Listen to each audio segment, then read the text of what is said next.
Ipapakita ko sa inyo yung sinasabi ko na nabuking po. Okay, ito yan. Dito po kasi mga kaibigan, mga maleta.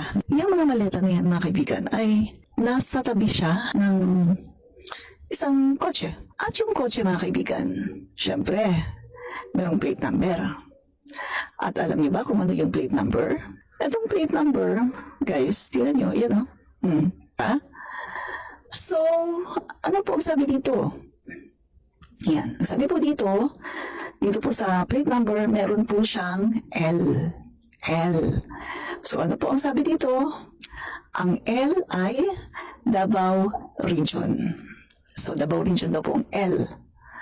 So, members of the House of Representatives.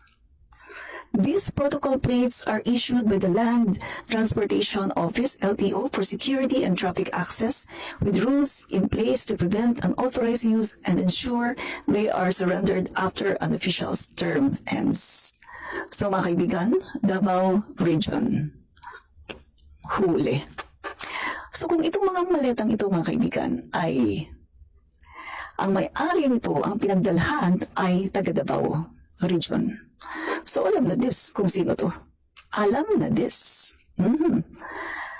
So, kinoconfirm ngayon yung sinasabi ni Sara Duterte sa isang press con na yung sinasabi ni Sara Duterte, yung mga mali-maleta daw, yung pagdi-deliver daw ng mali-maleta ng mga cash ay matagal na daw nilang alam, matagal na daw nilang naririnig, bago pa daw sila pumasok ni PBBM as President and Vice President, naririnig na daw nila yun, matagal na daw.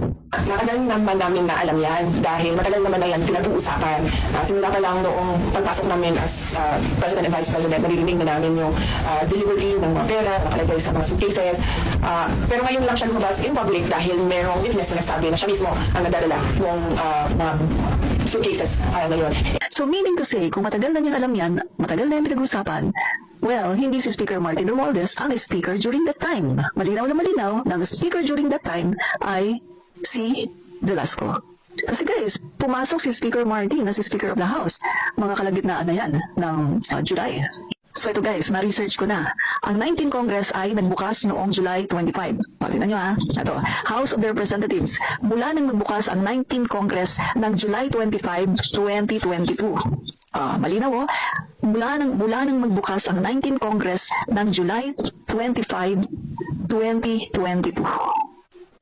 So malinaw. July 25, nag-umpisa or nagbukas ang 19th Congress.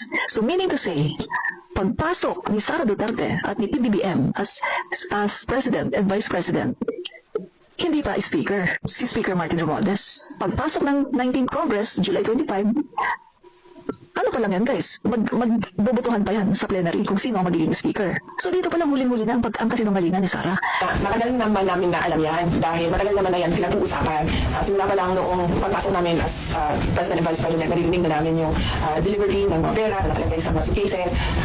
Pero ngayon lang siya lumabas in public dahil merong witness na nagsabi na siya mismo ang nadadala ng mga suitcases ngayon.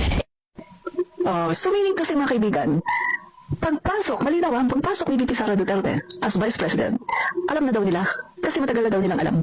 Dahil matagal na daw yan naririnig.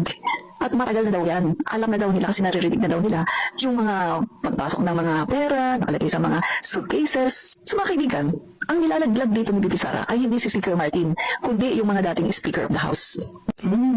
Meaning to say, mga kaibigan, sino ba yung taga Davao na nasa House of the Representative na kongresista? Paulo Duterte, di ba? So lumalabas na ito palang mga maleta na to ay dineliver kay Paulo Duterte. Kapag nagsisinungaling ka talaga, no? Buko ka talaga palagi. So mga kaibigan, case closed. Etong mga maleta na to na ipinakita ni Saldi ko sa kanyang post ay mga maleta na dinideliver kay Pulong Duterte. Davao yun, Davao. Yung plate number. Diba? L. Plate natin L is for Davao Region. So mga kaibigan, buko na. Buko. Yung mga maleta na yan ay dineliver kay Pulong Duterte. Siya naman yung taga-Davao dun eh. Di ba?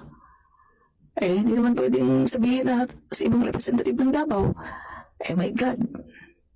Alam naman siguro natin na mga kaibigan na sino ba ang gustong-gusto mag-push na talagang ang Pangulo natin at ang Speaker ay idiin, di ba? Di ba sila din, mga Duterte? So alam na this, hindi na kayo makakapagsinungaling. Case closed. So, ICI, Department of Justice, pakiimbestigahan to. Kasi eto ay malinaw pa sa sikat ng araw na tanim ebidensya at nagkamali sila sa kanilang ginawa na huli ang kanilang kasinungalingan. Wala to.